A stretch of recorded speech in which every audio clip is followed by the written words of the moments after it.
The time has come. Here we are. It is the end of the calendar year 2024. In today's episode, JC and I are going to talk about the 4 business lessons that we learned in 2024, most of them coming the hard way.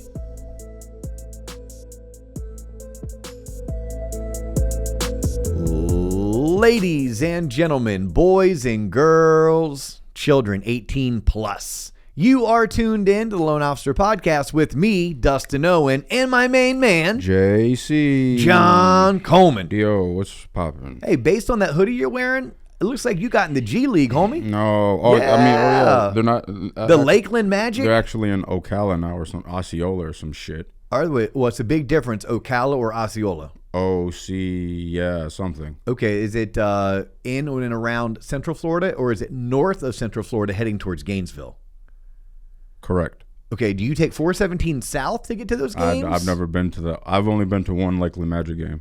Okay, is it down by the rodeo? Because Osceola County has the Kissimmee Rodeo. I think it's Ocoee. No, it's probably Osceola. It's probably Osceola. Chief Osceola. Yeah, and that makes perfect sense based on demographics for NBA to be in Osceola County than it would be for NBA to be in Ocala. Ocala is like a lot of horse farms. Ocala? Where's Ocala? South, north? I don't know. It's like up towards the villages. Yeah, well, on your way to Gainesville. This is my I get shit done hat. This is my I need to do yard work outfit. Oh, you plan to do yard work today? No, I had to remove the dryer, so I had to just do some shit this morning. Sweep behind the dryer, get it prepped, so some slap dicks from Home Depot couldn't install it wrong. Did your dryer die on you? It did. Wow, man, you're just on a spending spree, aren't you? Fuck. Right. Yeah. I mean, you got yourself one of those JOBs?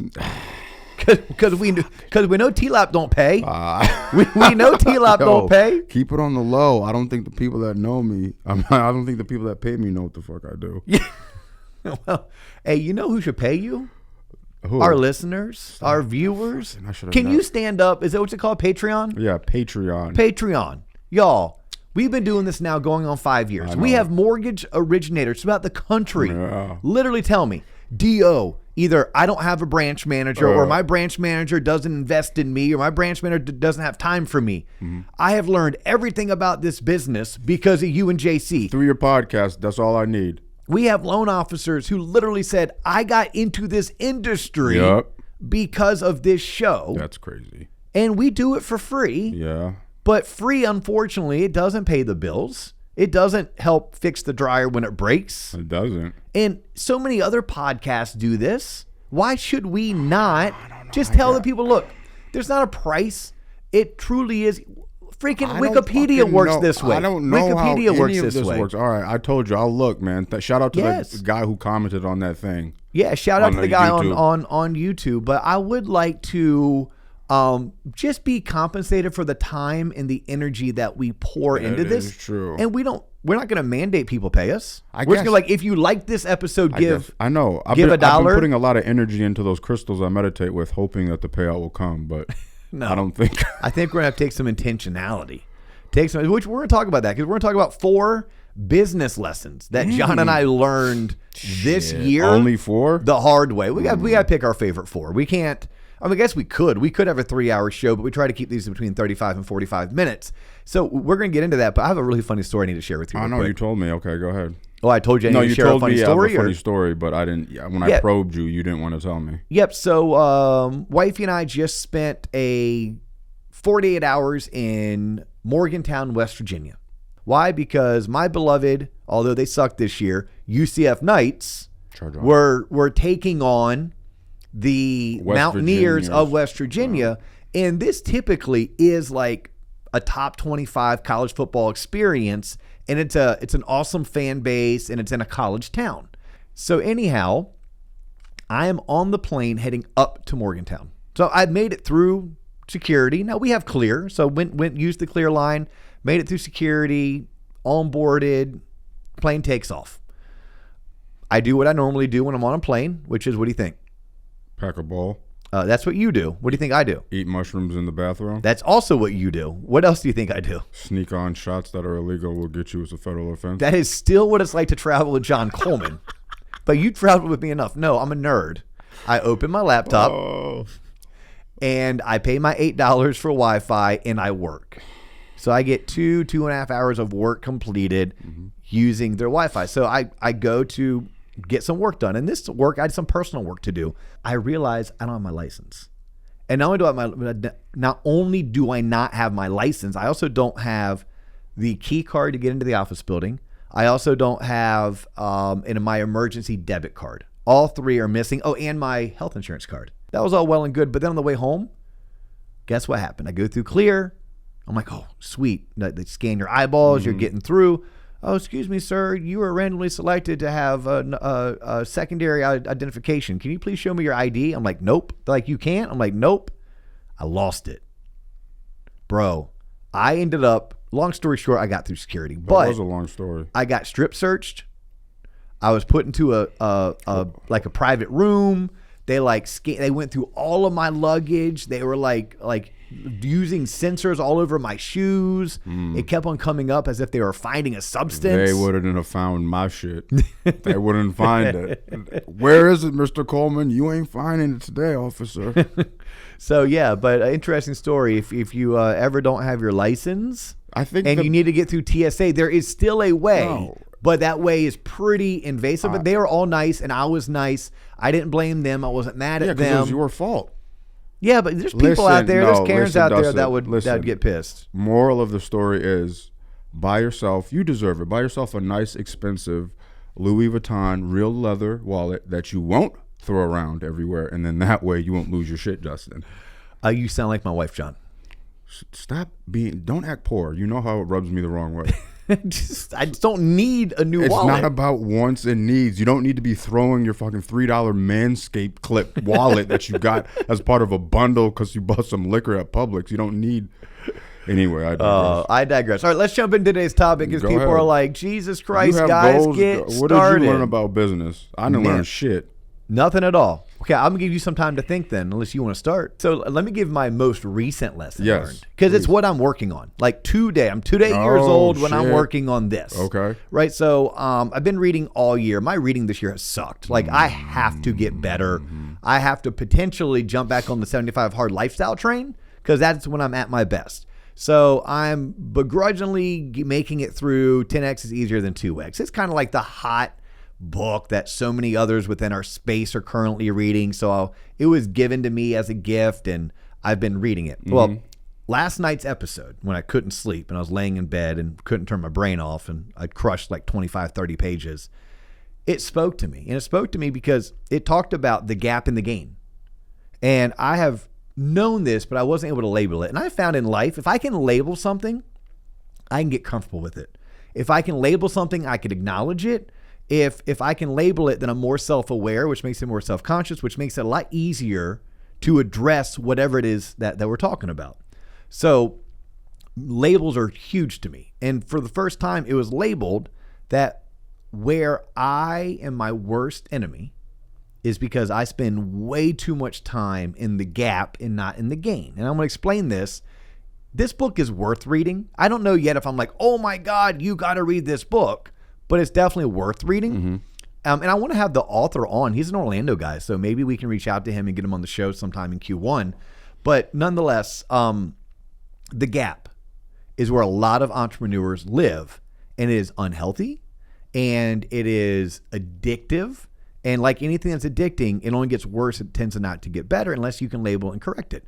So the gap is essentially, these are my words, and as it was explained in the book, the gap is where we're all focused on where we're going. Like we have a North Star. We have these ideals of the way things are supposed to be, the way things can be, or the way things will be once we achieve X, Y, or Z. But when you're in the gap, you tend to be a miserable person. You tend to be unhappy. You tend to feel unfulfilled. And that can even be something that you project onto others, which now makes them feel less worthy. That makes them feel less motivated, etc. And it's not that it's saying we shouldn't have ideals and we shouldn't have North Stars or we shouldn't have goals that we're trying to achieve. But when you're in the gap, you're constantly comparing where you are to where you want to be. Well, you're always going to be in an inferior situation when you allow your brain to think that way. So the goal is to never be in the gap. The goal is to be in the gain. So when you're in the gain, that's where you're able to compare where you are to where you've come from. Okay. And I actually had this, it's funny how the universe talks to you. And I had one of my best days in months happen last week. And it happened because we did a call with the TLOP faculty, right? So we had Coach Brian, we had Coach Gwen, we had Coach Christy, we had Mark, we had Nikki, we had Coach Ross, all on a call. And it was all about how we can make the business coaching and sales training company that we launched a little over a year ago better for our members, right? We want to attract more members. We are currently taking on new members. We will have a ceiling. Like we'll get to a certain point where we either cut off membership altogether, or we make it really exclusive in order to become a member. But right now we have roughly 330 members. Our goal is to get to 600 members by the end of first quarter of 2025. And by the end of the year, we're going to get to 900 paying members. Like this is like a gym membership that you're paying for. So anyhow, I'm on this call and it was just amazing, badass, like epiphanies everywhere. Just, we're all like, holy shit, we're doing this. But here's where the gain came in, because I tend to live in the gap, and the gap is a miserable place to live. I know what TLOP MLL coaching community is going to be. I know how successful it's going to be. I know how much revenue it's going to generate. I know that one day you and I will get a paycheck from this journey we've been on. Mm-hmm. I know that one day the investment that I've made into the company I'll get that paid back, and we'll be able to pay off the credit card, right? We'll be able to hire more support staff, et cetera, right? We'll be able to do all of that. So I know what the ideals look like, but and you've witnessed this, really pissy and angry from time to time when we're not there yet, when it's taking longer than I anticipated, when it doesn't look exactly how I wanted it to. And you've also been around me long enough to know, what do I do all the time? I move the goals, right? I'm constantly doing that. Mm-hmm. And I'm never going to change that part of me. I don't think I have it in me I'm constantly changing the goalpost, or I'm pushing that target out, or I'm making it even bigger. But the reason why I had such an amazing day, and I didn't know this until I read this chapter last night, is because last week I was in the gains. In the gains, I was comparing November of 2023 to November of 2024. When I look at where we were just November of last year and November of this year, November of last year, we didn't even have a faculty. So today I can say, hey, we have a faculty of 5 coaches. All 5 coaches are in the trenches, running branches, originating loans, and earning over $250,000 a year as mortgage sales professionals. Like, you're being coached by those 5 people and me. And we're doing 8 calls every single month live. And if you miss a live call, don't worry about it. We recorded it, and you can log into the e-learning platform. And in that e-learning platform, JC and Dio also have 50 plus training videos that they have recorded for your viewing and learning pleasure. And we have 24 downloadable resources that are used today by top producers and branch managers. And of those calls that we're doing, we know that every single month we're touching on sales and marketing. Of the sales and marketing call, one is going to be very realtor specific. We're doing a call on leadership. We're doing a call on like what I call work-life balance. And we are doing a call on business operation, like actually technically how to operate a business, systems and processes that are best practices. Like, we're teaching on all 5 core tenets. These are our 5 coaches, and we have an entire platform, an e-learning platform. Okay, that's where we are today, November of 2024. 2024. Oh, and we have over 300 paying members. Mm-hmm. If I go back to November of 2023, I don't think that would be the same. We did not have an e-learning platform. We did not have the 5 faculty members. I could not articulate the 8 live coaching calls that we were going to do. Because, by the way, I talked about like the 5 that are coming from the coaches. I'm still going to do office hours like I did on Monday of this week, where I guess it would have been last Monday by the time this drops. It's an hour where I just open up the line and I take all of your questions, help people get through whatever their sticking points are.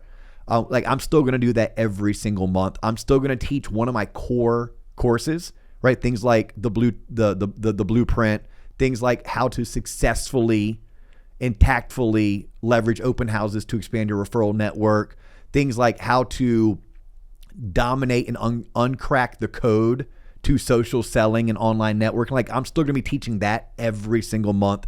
I'm still going to be doing office hours every single month, and I'm still going to be hosting a TLOP community sales meeting, right? It's a sales meeting for every person in the community. Like we're still going to be doing all of those things. None of that was being done just a year ago. So if I'm in the gain, I'm doing a backflip. I'm having one of my best days of the week because I'm like, wow, you had none of that in 2023, and already in 2024, you're there. I mean, in 2023, we had maybe 100 paying members. We've tripled that in just 12 months without much effort and no marketing.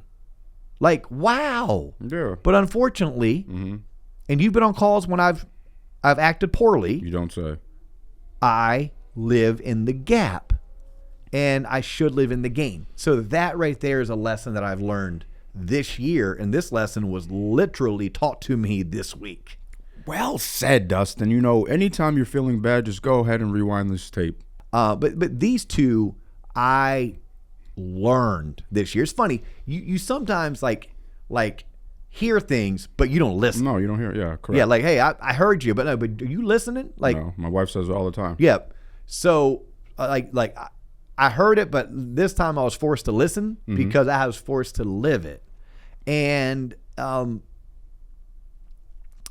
it goes something like this. If your gut is telling you that this isn't right, and you gave it what you feel like the old college try, there's no reason why you should stay doing what you're doing, understanding that nothing changes if nothing changes. Right? And that was pretty high level without getting overly specific. But it's one of those things like time is the most valuable and the most wasted commodity. For every hour, day, week, or month that passes that I'm not doing what I want to do, that I'm not focused on what matters most to me or what excites me the greatest, then that's an extra hour, day, month, or even year I won't get back. So if the writing is on the wall, then rip the Band-Aid off and go for what you desire and what you earn. As long as you can make the commitment that you're going to stick to it for the 6, 12, or 24 months in most cases that it's going to require.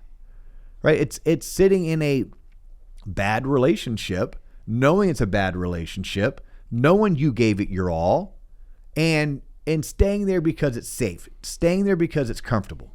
Like if you're any good at what you do, if you're a hard ass worker, you will land on your feet. Shit will work out. But you will never know if you don't go chase it. And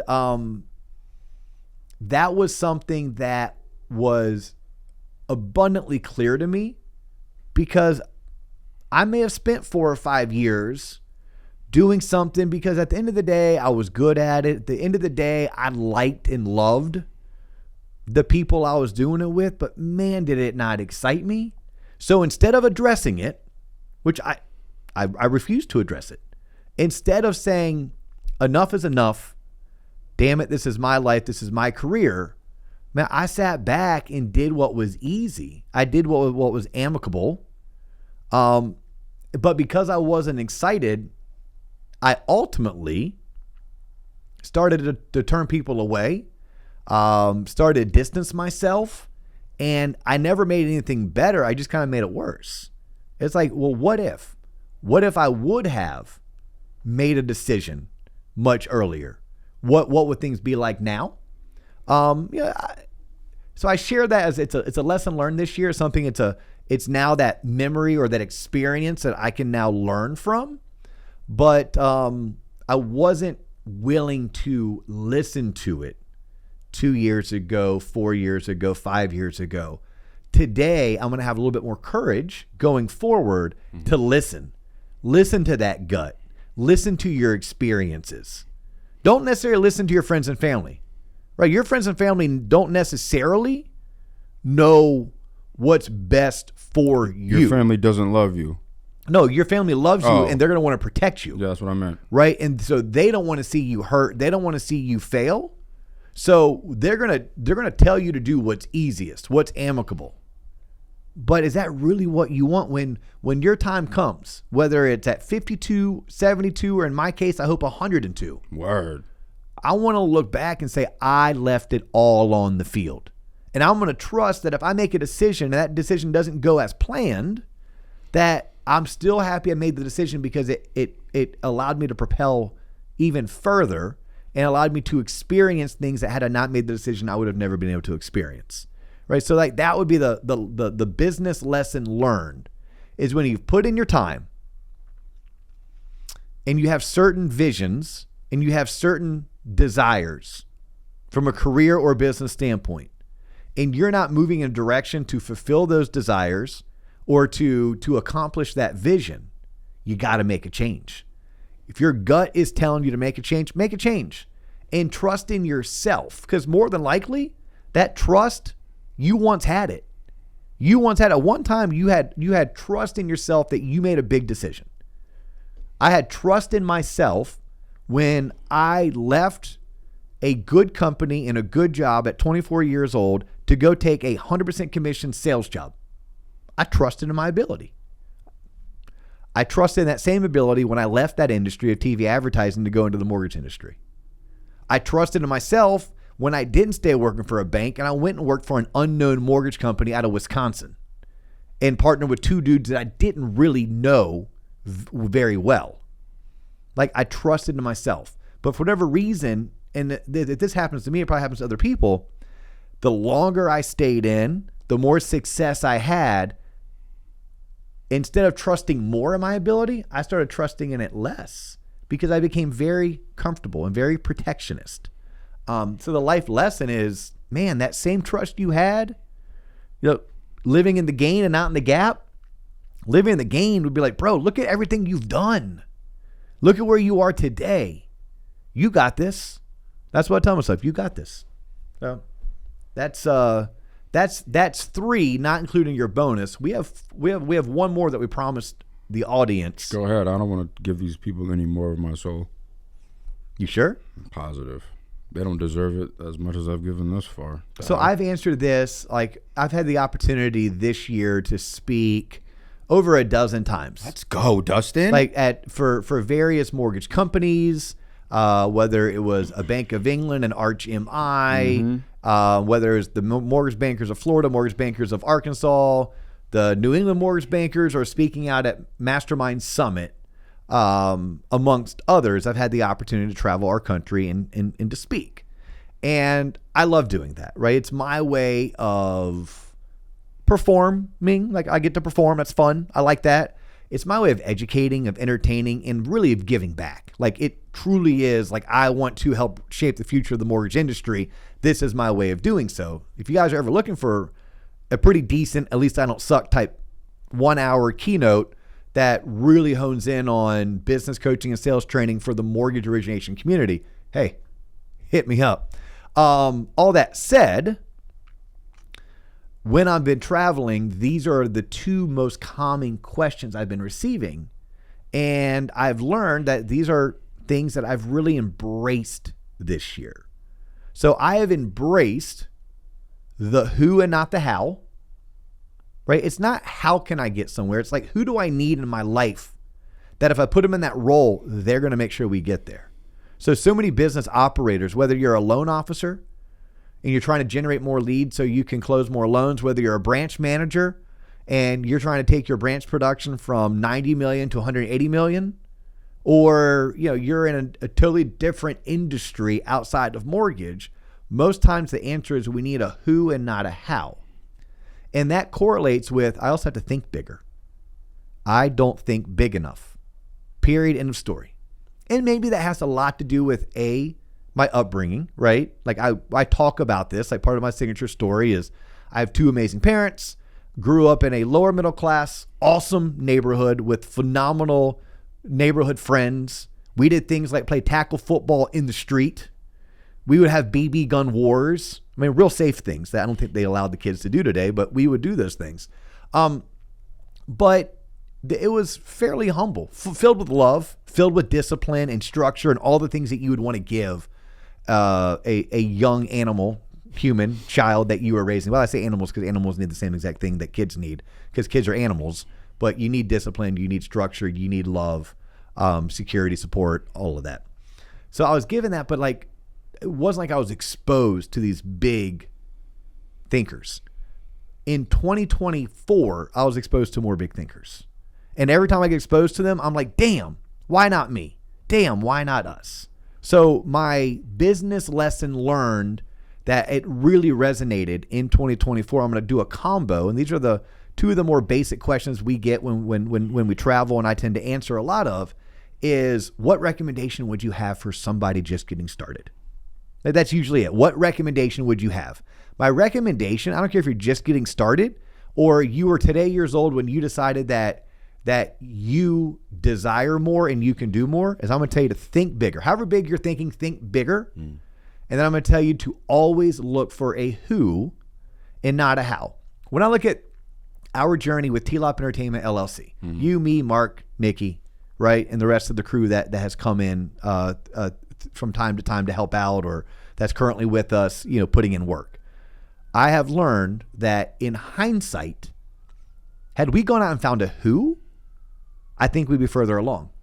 Now, I don't know if the journey would be the same. I don't know if the camaraderie would be the same. Like, there's certain aspects of whatever journey you're on is, for one reason or the other, the right journey. But in hindsight, no, never again are we going to try to figure shit out. No, we are going to hire the expert who has the resume, they have the clout, they have the experience, they have the accolades, they have the testimonials, and we're going to pay them whatever they demand to come in and teach us exactly what we need to do. Right? It's, do I want to figure out how to be a successful mortgage broker on my own, or do I want to hire a coach?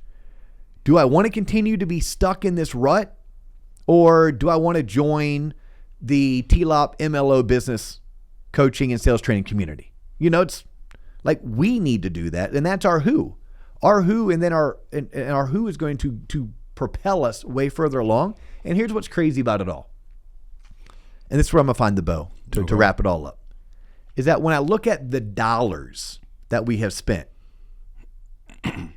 it's the same exact dollars had we just gone out of the gate willing to write that big fat check. What happened was we weren't willing to write that big fat check, whether it was to raise the money, borrow the money, or just put more of our money up.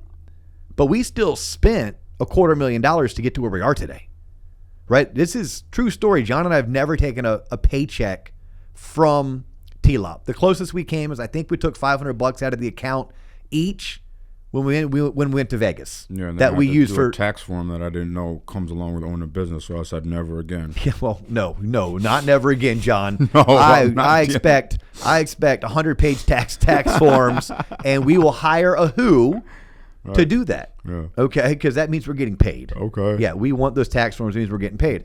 But no, when I look back even at this journey, in hindsight, it's always 2020. Man, it resonated in 2024, and I learned it. Had we just taken the money that we spent over the past 3 years and invested it all at one time on a who, I think we'd be further along.